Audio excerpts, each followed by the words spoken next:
0. Fever Epilogue Diary. A. Intro. Saving humanity from the doom that's about to strike. A trio caught stealing a Mayan relic was revealed as Science Lavar, a new religious organization. The security arrested the trio red-handed. The trio were attempting to steal a Mayan relic from the Mayan Civilization exhibition at the National Museum of Korea. Seoul Yongsan Police Station is investigating suspects A31, B28, and C21 for the crime attempt of special larceny. The trio were suspected of stealing the exhibited relic from the time, destiny, and prophecy of the Mayan civilization at 10:05 a.m. on the 10th. The reporter behind the case interviewed Suspect A's crime motive. Suspect A stated that, "I had to steal the relic to save humanity before they faced the world's end." It was later found that the trio are believers of the religion Science Lavar.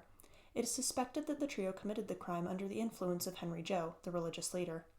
Science Lavar is a new religion and was established in 1999 by a scientist named Henry Jo. This religion believes that humans are the collection of energy, and human concerns from an uncertain future can be resolved by science. Henry Jo frequently mentioned the Mayan relic, shaped in an hourglass, in official statements.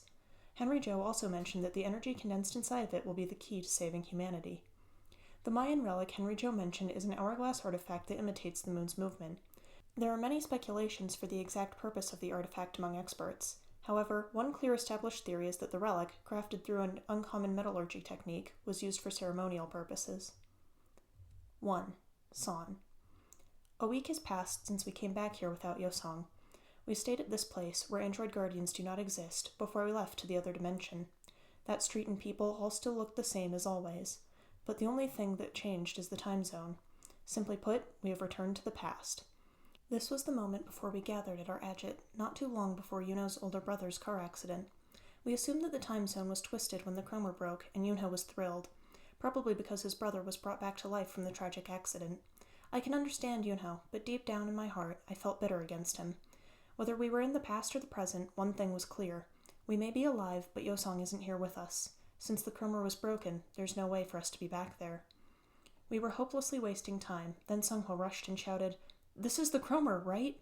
He showed an article featuring the attempted robbery of the Mayan relic exhibited at the National Museum of Korea, the hourglass that captures the lunar movement. It was the Cromer. 2. Sungho. If we think back, the broken Cromer I got in my dream was from the man with the black fedora. It means that the Cromer was existing in their dimension. It would be possible that there's another Cromer in this dimension. "Let's find the Cromer to find Yosong and put it back to the original place," Hongjung yelled. However, other members were against Hongjung's idea, saying it's too dangerous and illegal. "Whether it's legal or illegal, what about Yosong? You're telling me that you want us to leave him there?" If it were me in the past, who was stuck up and scared to break the rules, I would have reacted the same as the other members when Hongjung suggested his idea. Maybe this made me even madder. But now, I'm not the person I used to be. Saving Yosong was my top priority. We decided not to be stuck in the past. When we left to another dimension, we all made up our mind, didn't we? We do know we are not in the present, so we must go back to make everything right. After giving some thought, one by one, the members started to agree with stealing the Cromer. As everyone was coming together, Yunho quietly said, "I want to stay here. I can't leave my brother." 3. Jongho. As much as I believed in Yunho, his statement came as a shock. I walked around our adjut to pull myself together. Mingy quietly came out and walked with me. He probably felt the same. "I respect Yunho's decision." I looked at Mingy perplexed. He carefully went on. "When I thought that I may lose my grandmother, everything felt meaningless, even my dreams and our members. I believe it will be even worse for Yunho. He already lost his brother once. He'd never want to let him go." At that moment, I remembered when I punched Mingy. When Mingy told us he wanted to quit, saying that our dreams are meaningless, I felt betrayed and swung my fist. Obviously, my heart was instantly flooded with regret. It's too late to say this now, but I didn't want to give up at all. He said that the only reason he'd made up his mind to give up was his grandmother, his only family member who'd collapsed on that day. The fact that he's having a great time with our members while his grandmother is suffering haunted him. I was able to finally understand Mingy's perspective after he shared his story. I knew I could never fully understand what Yunho's gone through, but I assumed that he had a hard time as well. He should be conflicted between finding his brother and saving Yosong. I'm sure he's suffering from it. After having a long discussion, we chose to respect Yunho's choice. No one can be forced to decide. 4. Yunho. Everyone should be in front of the museum by now. Why am I so nervous? I'm sure everything is going as we planned. My brother scolded me for checking my phone every minute. Full of embarrassment, I put down my phone. I started to massage his left leg, telling him everything was fine. "You're so weird. You've changed so much." "Well, I like it a lot better than when you were wandering around on your motorcycle, but I still can't get used to this sudden change in the last 2 weeks. I understand what he said. "Well, I came back from the future." "I think God gave you perfect hands at the cost of giving you legs that need a bit of help," I said. I imitated my brother playing guitar as he gave me a curious look. He laughed out loud and asked me to massage his left leg harder. Since birth, he had a dysfunctional right leg, so my brother's left leg would always be swollen as it's doing all of the leg work. Well, if my legs are good, I would never imagine myself sitting here to play the instrument. Maybe some deficiencies are a blessing in disguise, giving insight, right? He finished talking and turned on the TV in the corner of the room, and headline news came out. It was about Henry Joe, the leader of Science Lavar, breaking into the National Museum of Korea to steal Mayan relics with hundreds of Science Lavar's believers. Some boys who were trying to stop them from stealing the relic and now are held as hostages. I jumped up. The hostages were my members. I took out my motorcycle key from the cabinet and yelled at my brother. "Stay inside. You must stay inside no matter what." 5. Wu Young. I thought Science Lavar was a religious group, but why? Why is Henry Joe pointing his knife at my throat? How did this happen? 4 p.m. We met up in front of the museum and planned to enter the museum in 2 groups of 3. As closing time approached, the security guards were loosening up.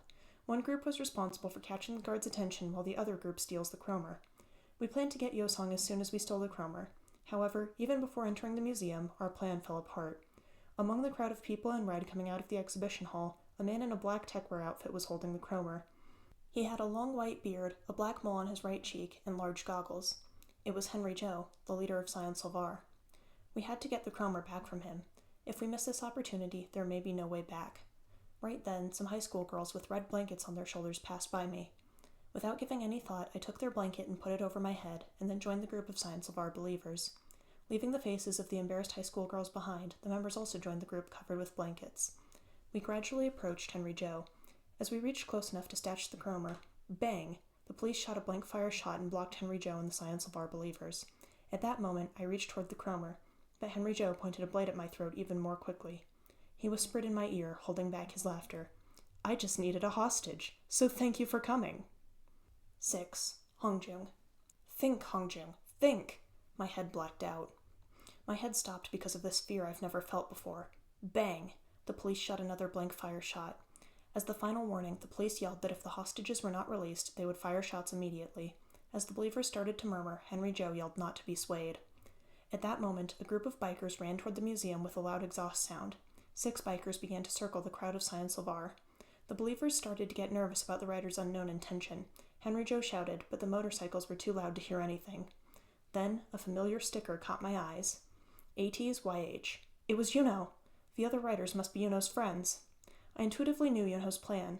As Henry Joe lost control over his believers, he turned toward the crowd. "Wu Young!" I wasn't sure if Wu Young heard me, or he intuitively knew it was Yuno, but Wu Young snatched the Cromer and started to run. As soon as we ran out of the group of believers, Yuno and the riders seated us on their motorcycles and ramped up. We could see Henry Joe running away alone while the police were trying to control the believers. 7. Mingy. "Ah, I knew you'd come back," I shouted with excitement behind Yuno. As I was shouting with joy, I heard Hongjung saying, "There's a car behind you!" The 6 motorcycles suddenly turned their directions, and everyone fell to the ground. The car, coming to crush us, was overpowered by its own momentum and flipped to the pedestrian walk, hitting the pedestrians. Yuno's eyes trembled as he saw the pedestrians lying on the ground. "Brother!" Yuno screamed as he ran to the pedestrian. It was Yuno's brother on the ground. He seemed like he was heading toward the museum after seeing Yuno's motorcycle on the news. Yuno's brother slowly opened his eyes and asked, "Is it 5:07 right now?" I checked my phone, and it was 5:07 p.m. Your diary said that I got hit by a car at 5:07 p.m. Yuno looked at his brother, startled. His brother went on, saying, "Sorry, I read in your journal on your desk. I knew something was going on, but you never told me what you were going through." He painfully continued breathing. "It didn't make any sense, so I thought it was a lie. I guess it wasn't. We need to go to the hospital right now." Yuno wiped his tears and tried to pull his brother, but his brother grabbed his arm. Yuno held on to his brother's hand as if he'd never let his brother go. "There's something I need to tell you. It wasn't your fault that I got injured back then, and even now, it isn't your fault. So leave me in the past and move on with your own life." Yuno was weeping. His brother slowly patted Yuno's head. "I love you, my brother. You know what I always say, right? You're doing your best just by going through the day. I was happy enough for the last 2 weeks. I appreciate it."